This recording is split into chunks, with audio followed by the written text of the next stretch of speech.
Hey everybody, this is Rydo, and today we're starting Flight of the Amazon Queen. Now, there was an episode 0 in which I tried to run the 25th anniversary edition on Steam, and very quickly I determined that I think I can get better graphics and a better experience overall by just playing the files that are included with buying the 25th anniversary on Steam in ScumVM. So we are at version 2.7.0 of ScumVM now, which has an interesting icon ability now where you can come over here and then under GUI you can click update icons after you've added the files and it will make an actual icon. In fact, there's quite a lot different since the last time I used ScumVM. And I'm just going to quickly say that I played with most of these settings, but not in any real level of depth. Just enough to find something that looks, I think, considerably better running Flight of the Amazon Queen in ScumVM than the 25th anniversary edition, which seemed to run a generic noise filter and possibly a poor quality upscaler on the graphics, causing you to lose details. When we get into the introductory cutscene in particular, if you look at the blonde lady's hair, there is a lot of detail there that I noticed with these settings that I did not see in the 25th anniversary edition. And even amongst other settings on ScumVM, it didn't always work perfectly well. So I'm using the high quality scaler. I've moved it up to 3 times versus 2 times before, and then I'm running a shader, which I don't believe shaders existed before. There is quite a lot of them, but a lot of them also are not really designed just to generally change the graphics as much as to do something a little bit wonkier. Certainly I'd leave that for other people to play with. But I'm using this scaling HQ for 4x scale HQ as a shader. It feels like anti-aliasing would be useful, but not really. We are fitting it to the window, not stretching it to a full 16:9, but getting it to take up most of the screen with just a little bit of black bars on the left and right. As far as controllers, you could probably play this with a joystick controller, like a gamepad, but as a point and click adventure game it really wouldn't make sense to ever do that, so I am just leaving everything as it is there and we will just play with the mouse.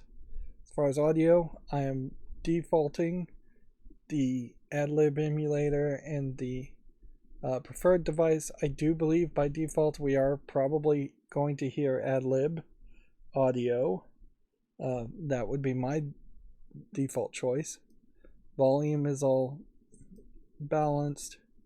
There is no general MIDI used in ScumVM that I'm using. There's no Roland MT32, which this was the default audio that the 25th anniversary had, and that sounded pretty bad. As far as paths, you can have a save path, a theme path, and an extra path. I have scaled up the GUI scale, the graphical user interface, to very large, where it was only at large before, and I've moved it to a new anti-aliased renderer, which seems to make it take up the full screen. I've also enabled, when I am leaving Flight of the Amazon Queen, it will come back to this launcher. Then you have some really weird stuff in that apparently you can now enable Discord integration somehow on these old games, and they have this cloud system in which you could save your save files to Dropbox or OneDrive or Google Drive or Box. I don't know if that system really makes the most sense on a PC, but it does make sense if you say have a Raspberry Pi running ScumVM or some kind of embedded system that doesn't have an easy way for save files to be on the cloud. Now, you also have an ability to run a server to manage files with the browser. So it's a simplistic little web server. Again, if you were running it on some kind of embedded device that you couldn't just easily put files to, you would run the server and then you can move things over. And then text to speech for accessibility seems to also potentially be a new feature.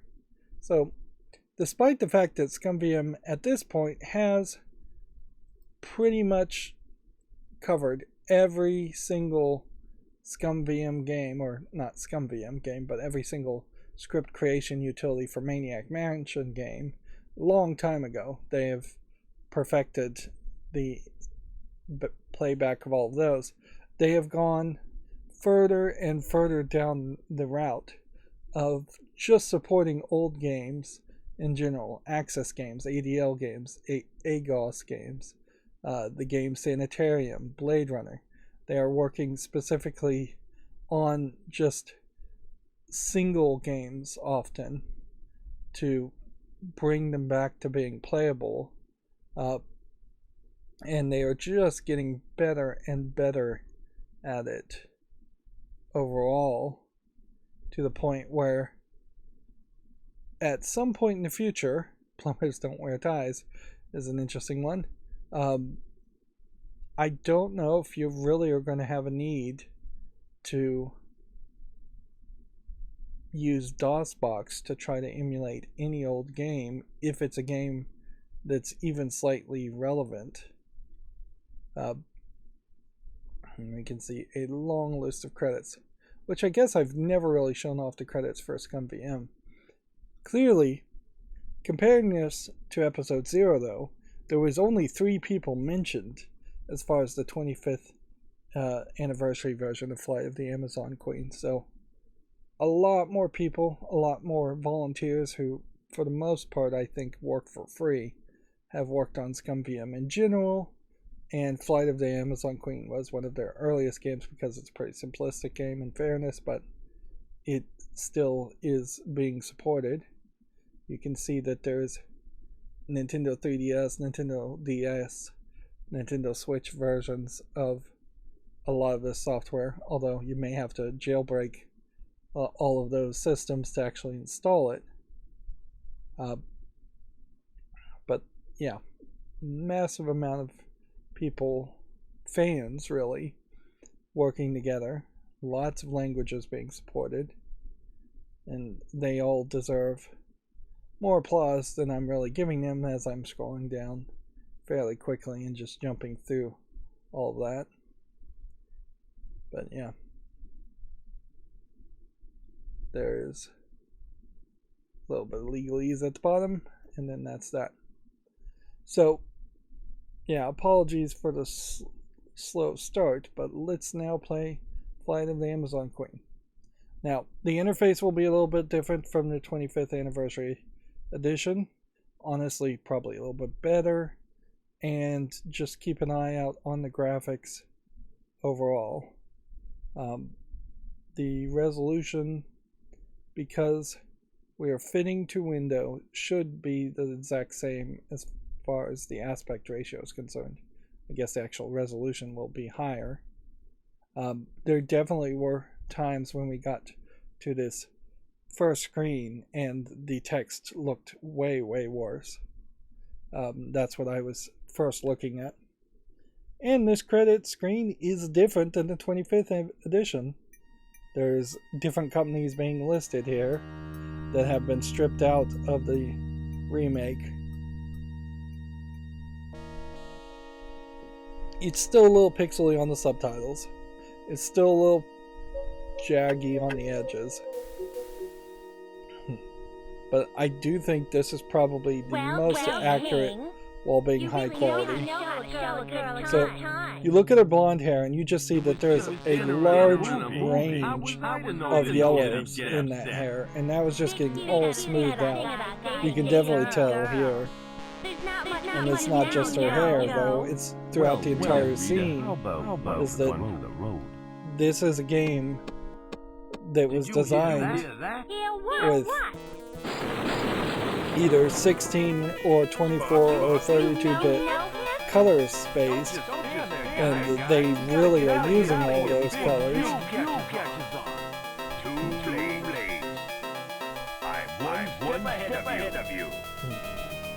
Gentlemen, the audio sounds better here, as far as the music does, than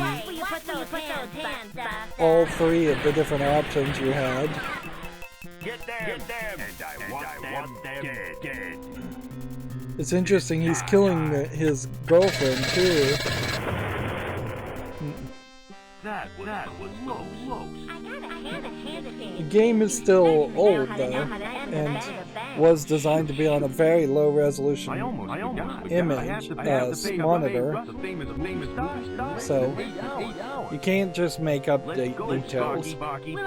Although, in fairness, we are almost to the point where you could run an artificial image generator to make every single frame in this game just brand new, but it probably wouldn't consistently look the same throughout the entire game.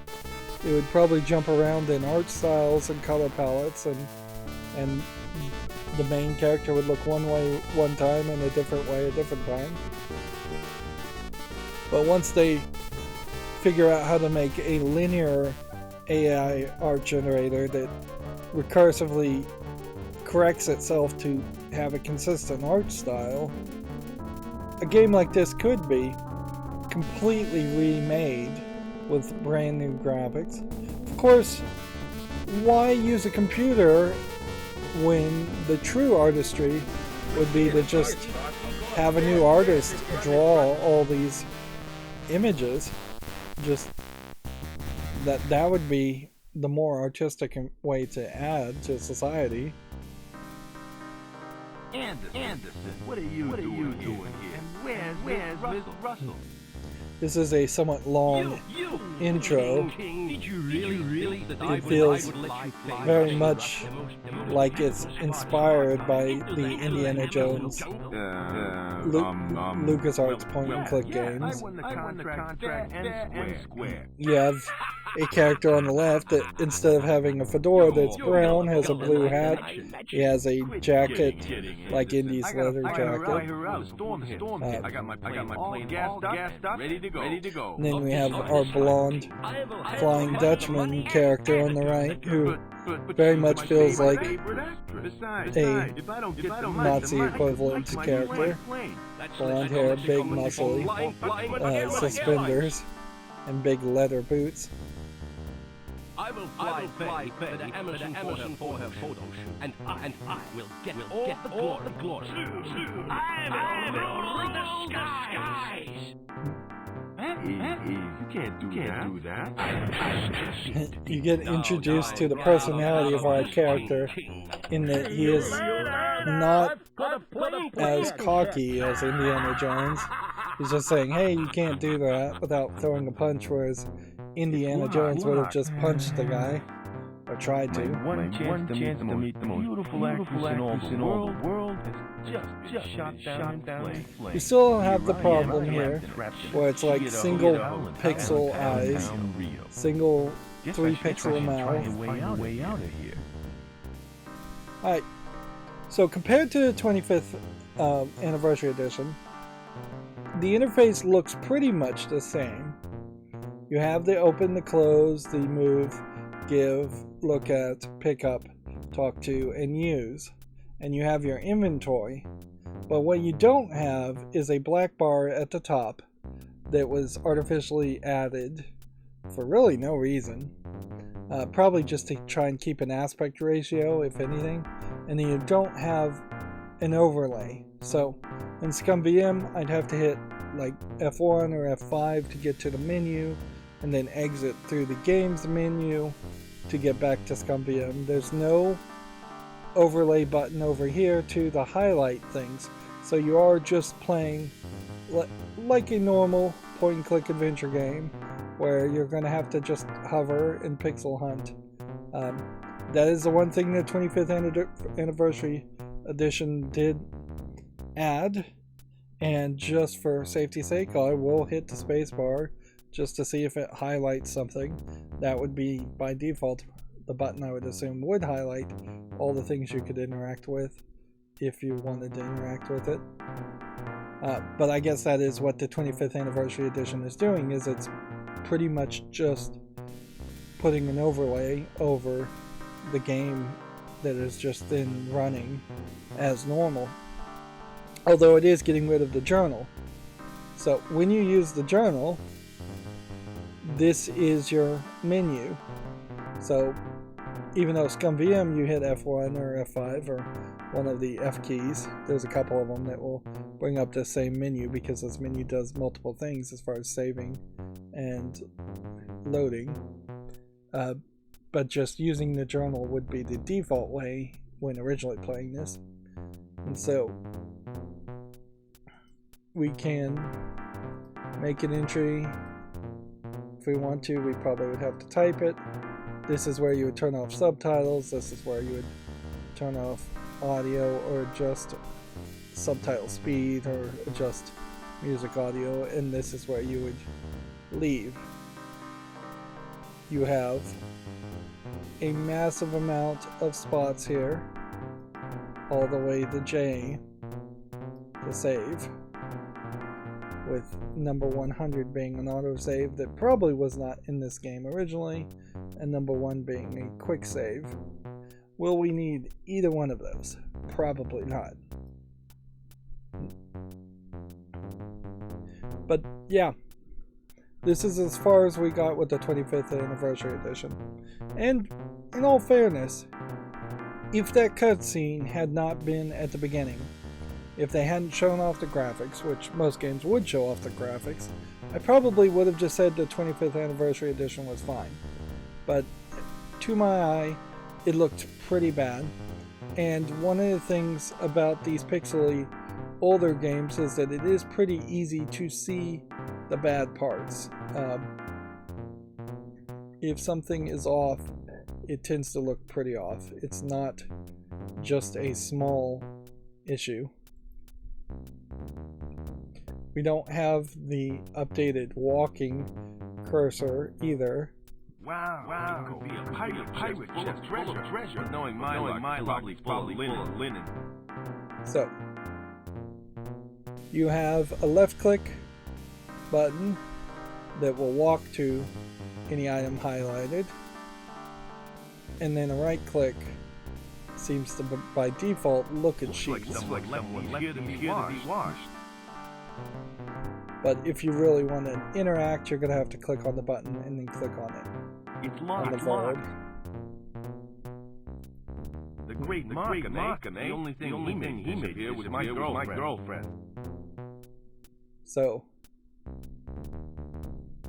is this his room?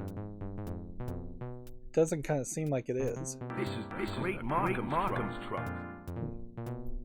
This looks like this looks is like it's been around, and I don't mean holiday. Sheesh, more metal here than a German tank. So was this his girlfriend? I don't know. Now the default right click on this is to use the curtain cord, not look at it. So he probably won't say much when I look at it. It looks nice. Just a default response, I'm sure. Alright. I've always had a thing for brunettes and blondes. Redheads too. So let's go ahead and pick up a wig as an item. And then... Hey, that dame is a guy. Sure had me fooled. Mirror, on the wall. Who's the handsomest pilot of them all?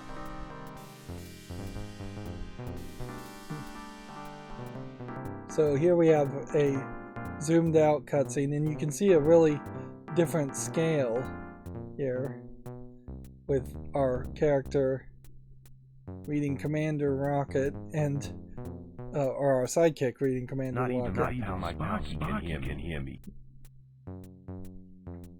And part of the scale here that I'm noticing now is that there is some image at the bottom here that was never really designed to be seen, and a box that says like Peru. And I definitely in the 25th anniversary edition of the game saw this lower part of the scene, and I saw it of course when I came back from looking at the window too, but it's not something you're supposed to really interact with. It's interesting how the scale differs so much there.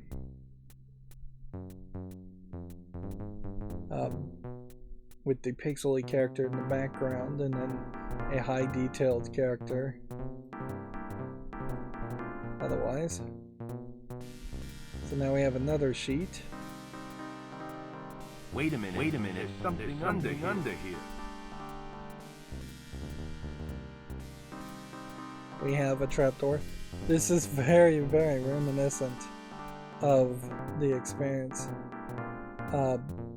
of Indiana Jones and the Fate of Atlantis, in which we're going to end up falling down a hole. It's bolted to the wall pretty good. But why would anyone want a radiator in sunny Rio?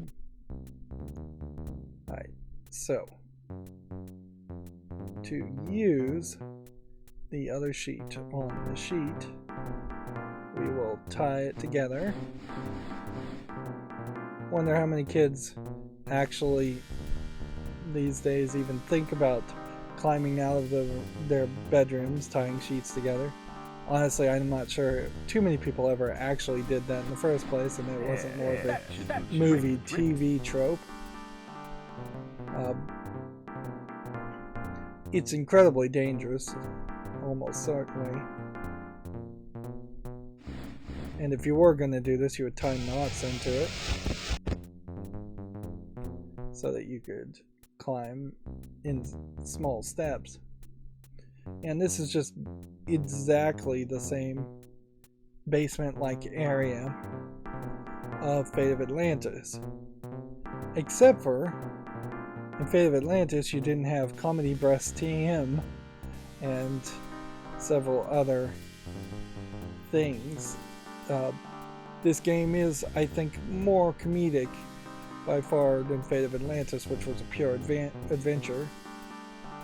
And yeah, if you skipped episode 0, the reason I wanted to play this in particular is because I just played Indiana Jones and the Emperor's Tomb, and it was a 3D platformer, not a point-and-click adventure game, and I really would like that if there were more Indiana Jones style point-and-click adventure games, and this is about the closest thing that there is. Great. Just what I need. A box of rubber tools. So the tools are rubber. I can't quite reach it.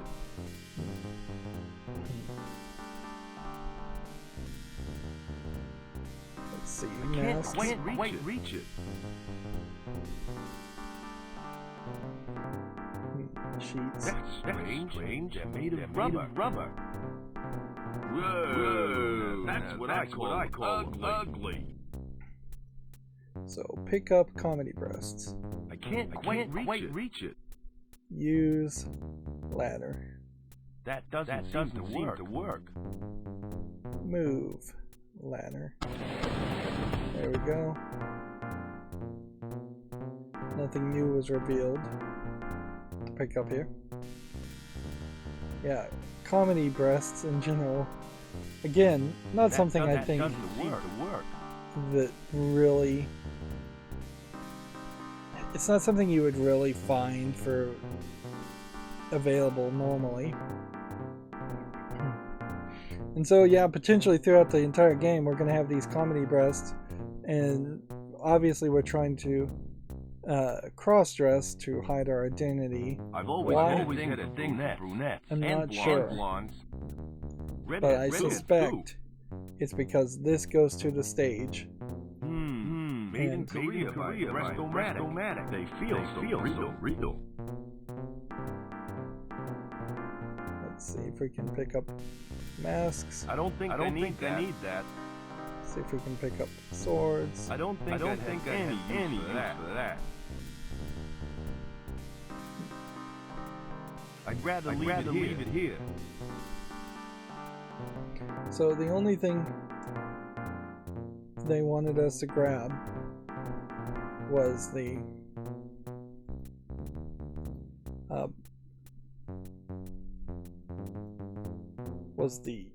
comedy breast.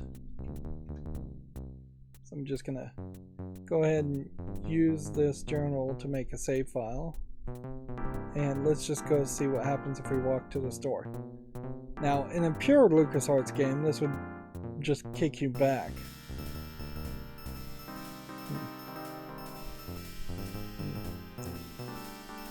The name tag says Lola.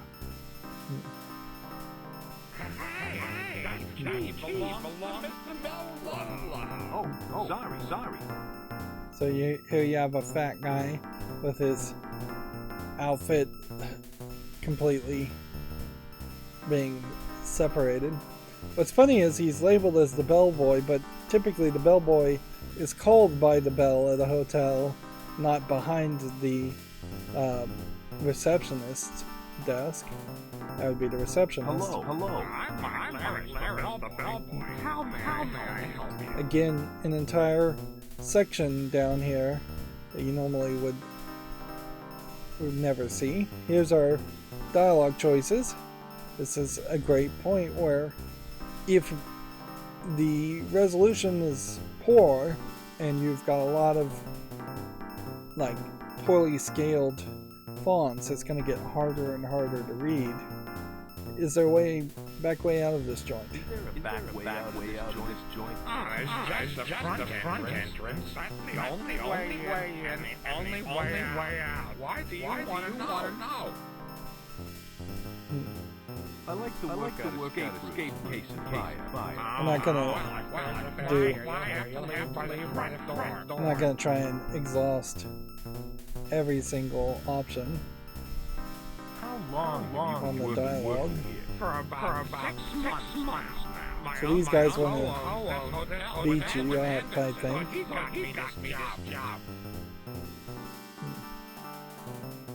Anderson owns this hotel. Anderson owns this hotel? Anderson owns the hotel. Uncle Yeti owns Anderson is using the money business to build the airline. Have you seen thing Russell in here? Yeah, I sure have. She left here not long ago with Anderson. She sure is. So our rival owns the hotel.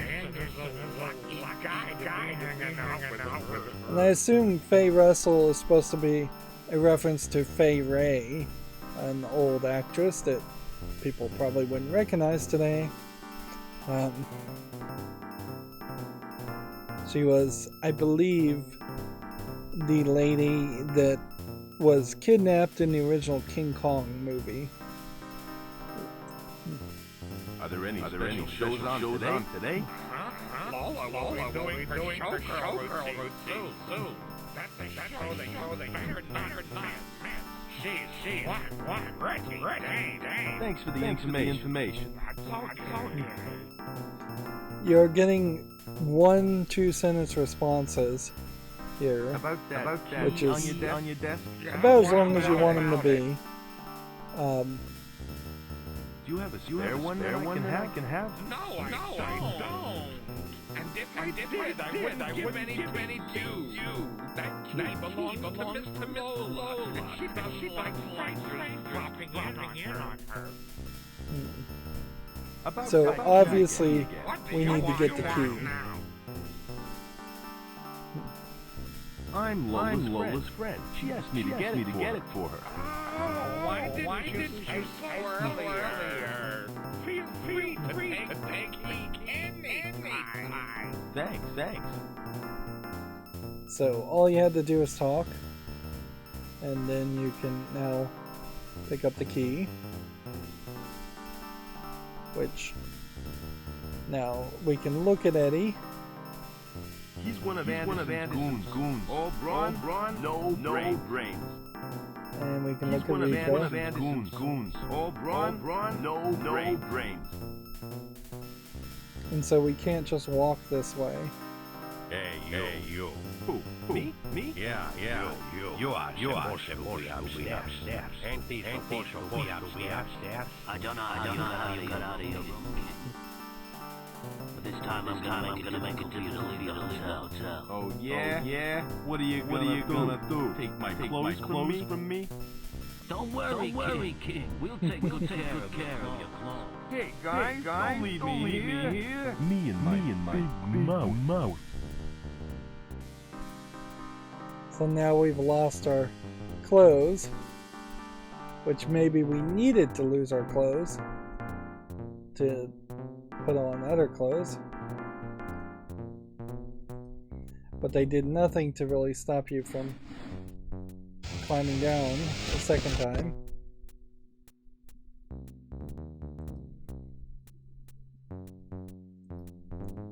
Nothing with the big giant monster feet.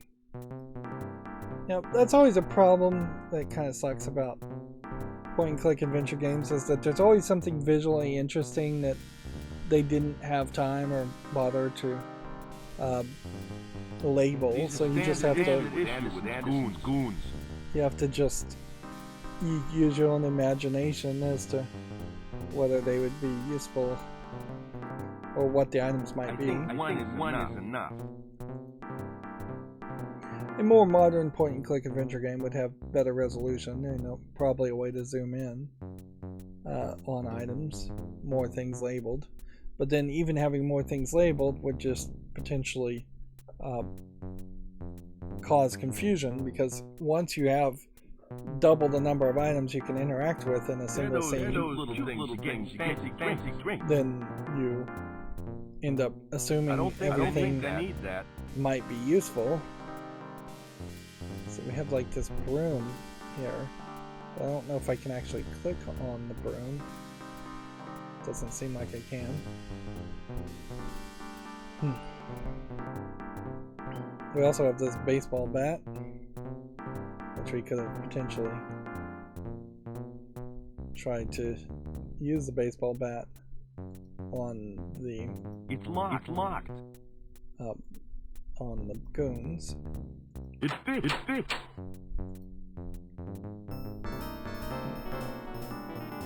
So here we come in. Hello, Lola. Well, it isn't King. So Lola is a real lady, I'm assuming, but we're gonna be the backup dancer. And I guess the running gag here is that our main character, which Joseph King, or Joe King, as in joking, I guess the running gag is that he's gonna have slept with and then ghosted, for lack of a better term. That definitely wouldn't have been a term when this game was made. All the ladies in the game. It's been a while. Not long enough. How are things? Much better since you walked out of my life. Let's ask this question. What do you think? New box is yours. What is it with you, Joe? You always ask questions when you're going out. Except back then, you never wore them in public. Lola, I need your help. Yeah. So what else? It defaulted to the final option. My Aunt Dorothy isn't doing too well. You look really nice in that outfit. I have to know, are you seeing Anderson? Let's ask this question first. I have to know. Are you seeing Anderson? What? That's none of your business. Once you walked out of that door, you walked out of my life.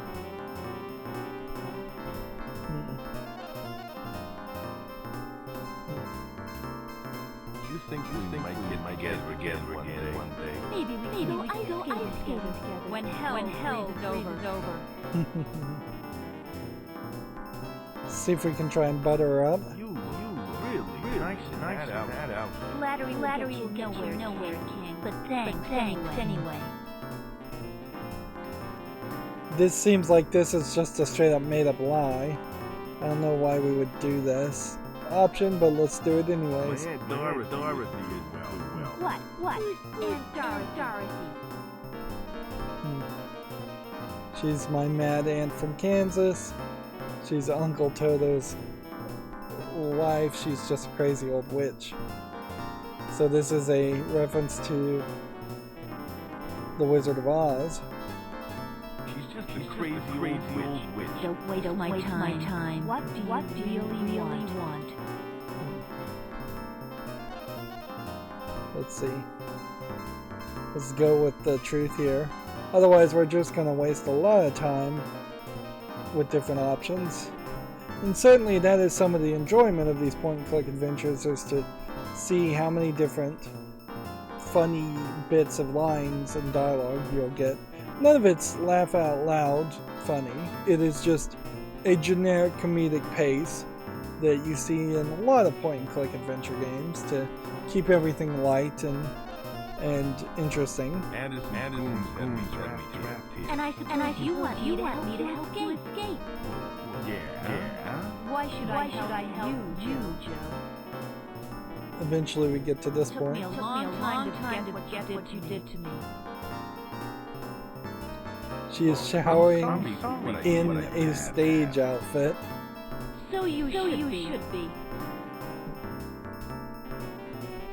That's pretty crazy. And I'll see what I can do. Thanks, Lola. You're the best.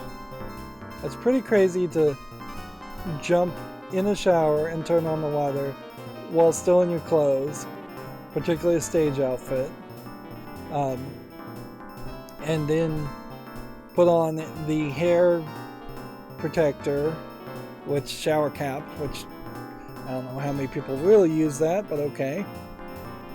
And you would have already gotten your hair wet by the time you put the shower cap on. Then you peel off the clothes, which would have been soaking.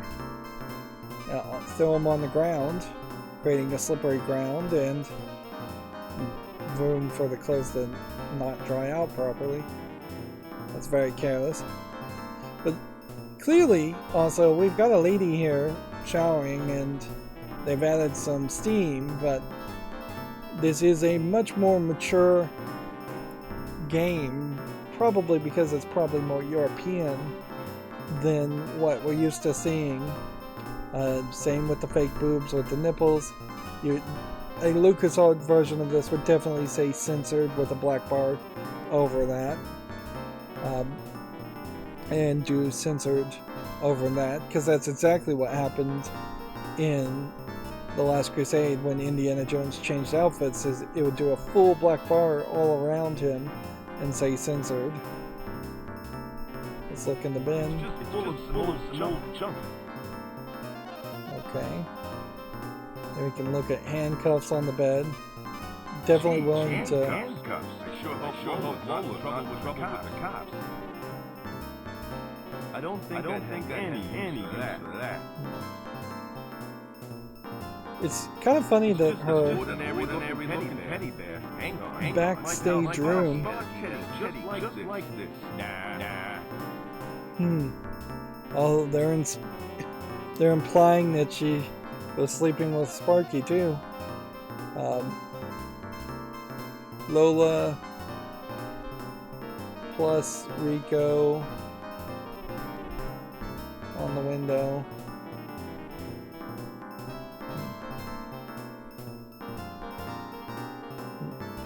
Mirror, on the wall. Who's the handsomest pilot of them all? I'd rather not Lola's personal stuff. So the general idea here is to look for a towel, I guess. Which we don't have a towel. We can't pick up the clothes and use them. There are more fancy dresses here than in the front row of a Frank Sinatra concert. I don't think any for that. One of the problems I definitely felt was a little ridiculous was that in the 2003 game Indiana Jones and the Emperor's Tomb, they teased that Indiana Jones was going to kiss a lady 2 or 3 times before they finally show the kiss at the last second in the epilogue. I'd rather not Lola's personal stuff. It's a photo of that chump Markham. Lola used to have a photo of me here.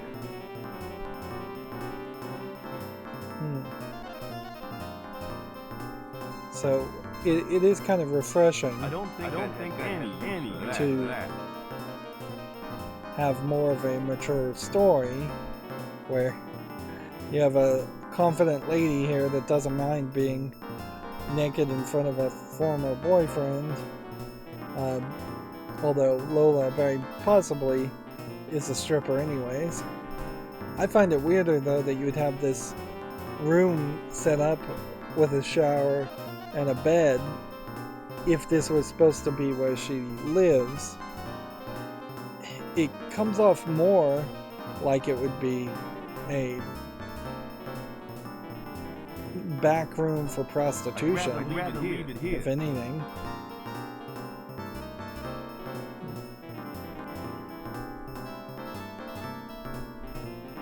Why the heck would I want that? So I'm not sure what I'm supposed to be doing.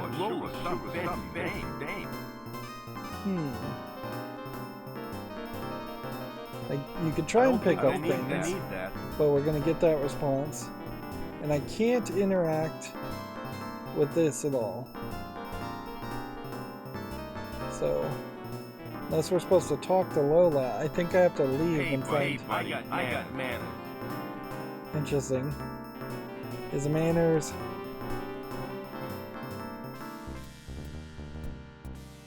Guess? Sheet rope. Sheets. That's strange. They're made of rubber.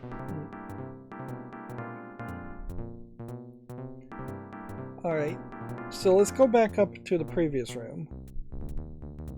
We do have this chest, and we do have a crowbar now. So let's use the crowbar on the chest.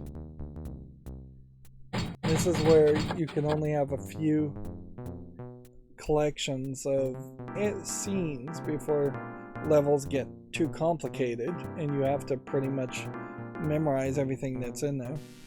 Notice we have yet another joke of him just tapping the side of the chest with the crowbar instead of them actually animating it. So let's see what's in here. What do you know? I just found a towel. It's just full of towels and sheets. Alright.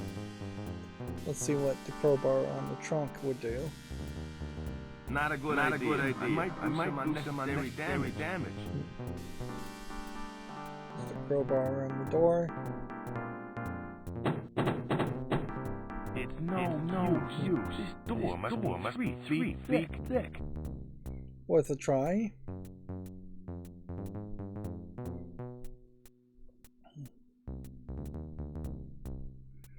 We've gone fairly long in this episode, but I think I want to leave this scene before we end. So we'll just go somewhat longer. I don't think we're that far away from an ending, and probably another cutscene. Enjoy your stay at Hotel Cabana.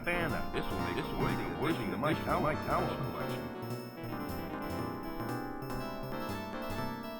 There's problems with some of these verbs in that, like, open and close could be the same thing, and they really could just be use.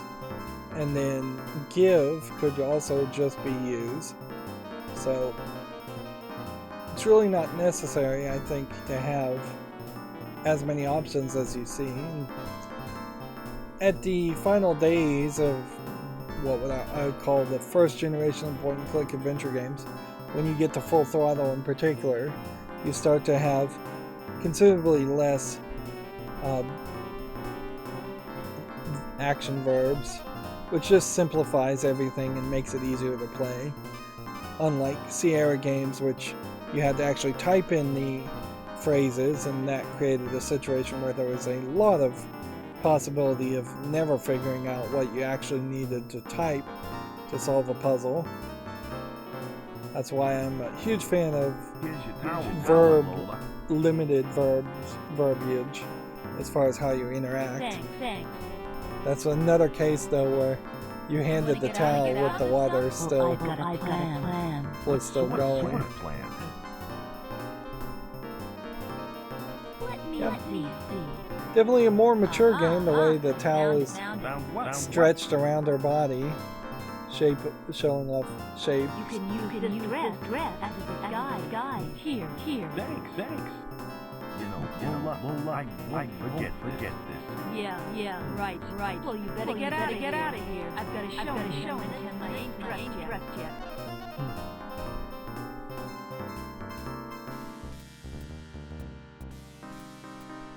So, Okay, get out of here. the door. Can we open the door and go back in there? Walk in on her. I better not go in there. Lola's getting dressed. Besides, she's done enough for me already. So we use the dress. And there you see the box of the censored thing there. Yep. Clearly these are references.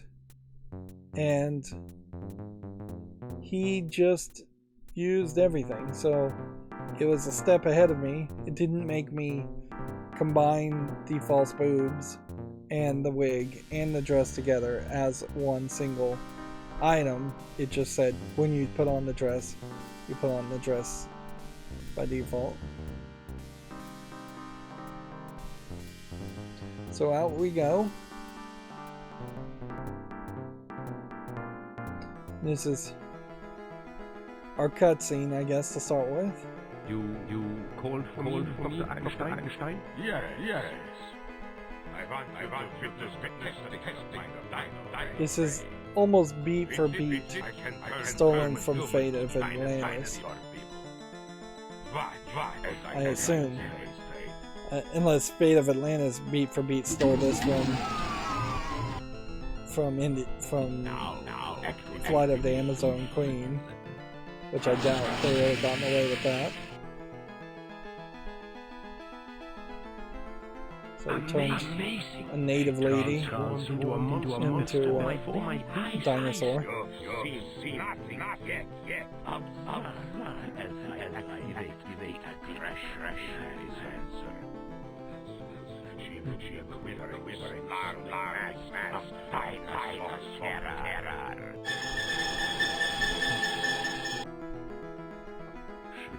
doesn't very menacing. That's just a minor. Take Nah, soon. Speaks. You can see where we have more comedy going on here. Need more. Women. Hey, I can create a dinosaur army to take over the world. You would think that this would be called Last Flight of the Amazon Queen, not just Flight of the Amazon Queen. And because it has such a generic name, though, it probably should be called Joe King Flight of the Amazon Queen, or Joe King Episode 1 Flight of the Amazon Queen, but they never made any more, so... and honestly, I can't really complain that they would rip off Fate of Atlantis, since that's one of the best point-and-click adventure games out there. If that's all you can do is just take the same idea and make a parody of it, even if it is a light parody, that's still one more point-and-click adventure game, and there aren't that many point-and-click adventure games. So I guess even today you could make a point-and-click adventure game based off of, say, The Last Crusade, or Broken Sword, or any of the other really recognizable games, or even make parodies of the less recognizable games. I do think this game is going to get more comedic as we go. it's starting off a little serious. Hello there, big boy. Oh, I'm Larry. How may I help you? Let's see. We have a lot of dialogue here we really don't need to go through. You look mighty fine in that bellboy outfit. Why, thank you, ma'am. And of course, this is an old game too, so the gay panic trope is certainly being played here, in that you have somebody who is not really cross-dressing for any real, I guess, fetish reasons or desire. Although in all fairness, most cross-dressers are doing it for entertainment purposes a little bit. No, I'm confusing drag queens. Most drag queens are doing it for entertainment purposes. Cross-dressers cross-dress because of they feel more comfortable in women's clothing. But that's definitely not what's happening here. You have what seems to be very straight man in Joe King being forced to cross-dress, and then now potentially based on the character that is playing me teasing this person and flirting with him.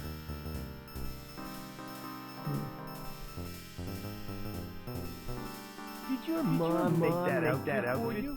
Obviously, a lot of lines of dialogue here that you're likely to never even hear. For me, she cleaned up after me, and she made my clothes Which- for me. That's part of the problem of point-and-click adventure games too, is that there's going to be a lot of voice dialogue or written dialogue, if you don't have voice acting, that is just not going to be seen by every player. And modern game developers don't like that idea at all. They want the player to see all the content to make the games longer, to justify higher prices, where a point-and-click adventure game makes itself longer by either having a difficult puzzle that takes a little bit longer to figure out, or by encouraging the players to play multiple times through, which different lines of dialogues certainly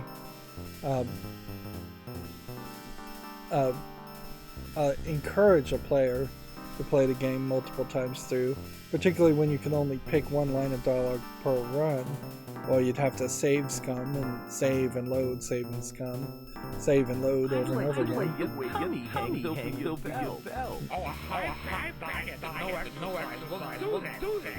I don't believe the phrase save scum actually has anything to do with the script creation utility for Maniac Mansion, but it may actually originate from that idea.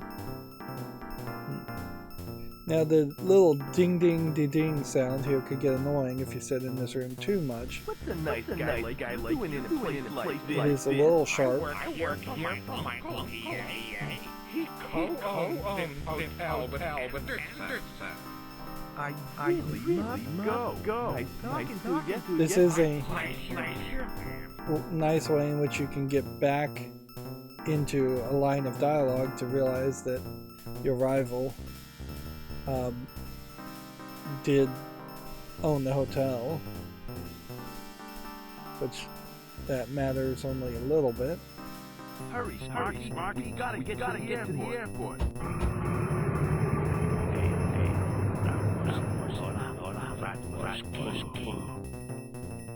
Let's get him! Thanks for pulling my clothes out of the trash, Sparky. Nico and Eddie are hot on our heels. Okay, so we use clothes. Just change on the back of the truck. Go back to this. So let's see.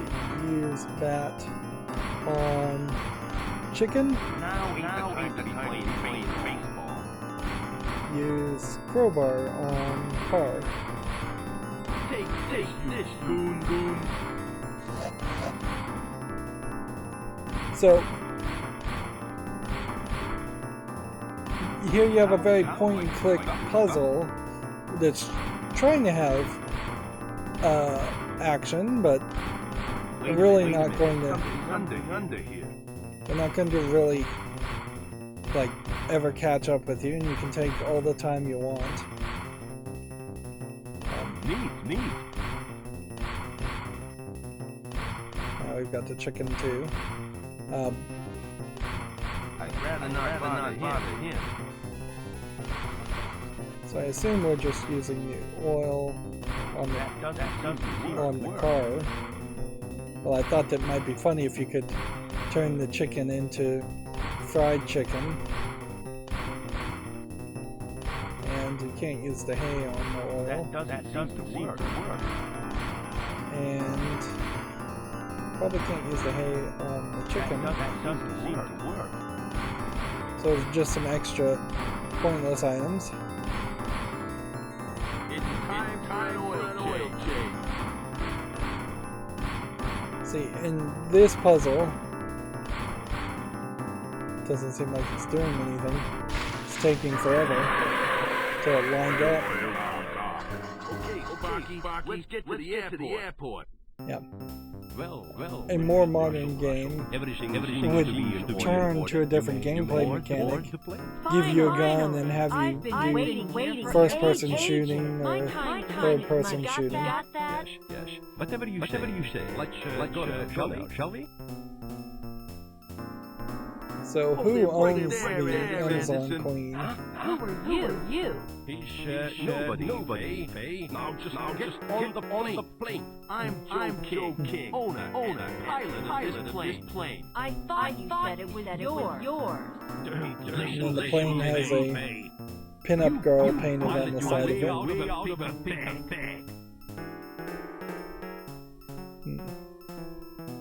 At least I don't look like I need to wear one. I don't think he's supposed to be ugly, so I don't think that's a good insult. You've got some nerve, Anderson. I'm a better pilot than you'll ever be. Let's go with the insult response. At least my plane doesn't have training wheels. That's no proof. You really done it this time, King.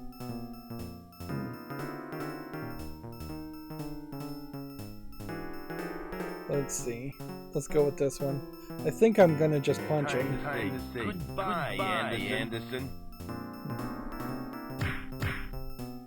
And he fakes with a right and punches him with the Why left. did you hit him? He had it coming to him, Russell. Nobody takes customers in the Amazon Queen. I thought he was kind of cute. Joe! Let me guess. This guy is gonna say he's the owner of the plane, right? No, Miss Russell. This is my pal Sparky, the Queen's mechanic. We've got to get a move on. There's a big storm brewing. Well, I think it's time we got It is a weirdly designed looking plane. Later, high above the Amazonian jungle or Amazon jungle. They're just saying Amazon everything, not Amazonian. And so you can see it got hit by lightning. So it would make more sense for it to be called Last Flight of the Amazon Queen. Although it may technically not be it. Now we can see an Amazon lady on the right. My fault. Yeah, right. We were hit by lightning. What could I do? I don't want to hear excuses. Just get us out of this mess, okay? Now, noticeably, compared to the Emperor's Tomb, this is so much better as far as what I would expect in an Indiana Jones style adventure.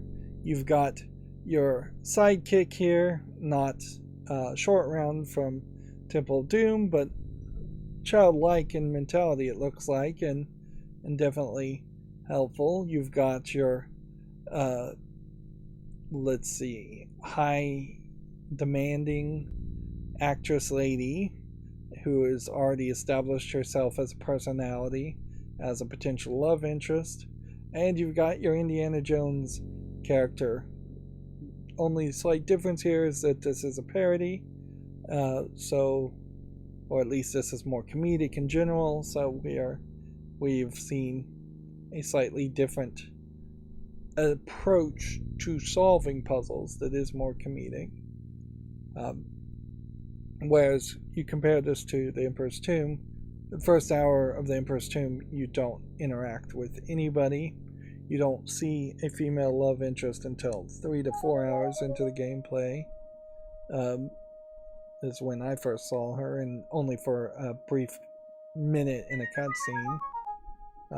That audio changed pretty abruptly there. I wasn't expecting it to so drastically change. And we kind of know that we're going to go on an adventure.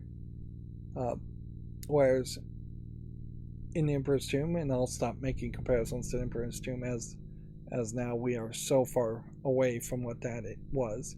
You are just doing Tomb Raider-esque 3D platforming. In a point-and-click adventure game, you're not going to do any real 3D platforming or platforming much at all. We don't have a whip, we have a bat. That's obviously a comedic twist. And in the Emperor's Tomb, you were doing a lot of third-person shooting. I suspect we will never use a gun for a long period of time. We might get a gun to do like one shot, and that's probably going to be it. Alright. So I'm going to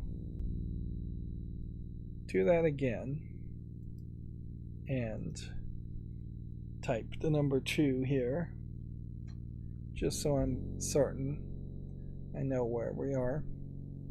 A more modern game would probably make a screenshot so that you could see where you were, or put at least a date and time with that so you know what's going on there too.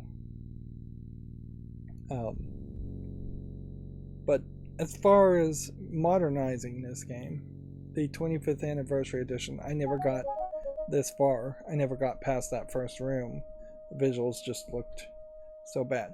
Now, in all fairness, it is what it is. Without hiring an artist to redraw all of the sprites and all of the backgrounds, you aren't going to get any better than this low resolution pixely images.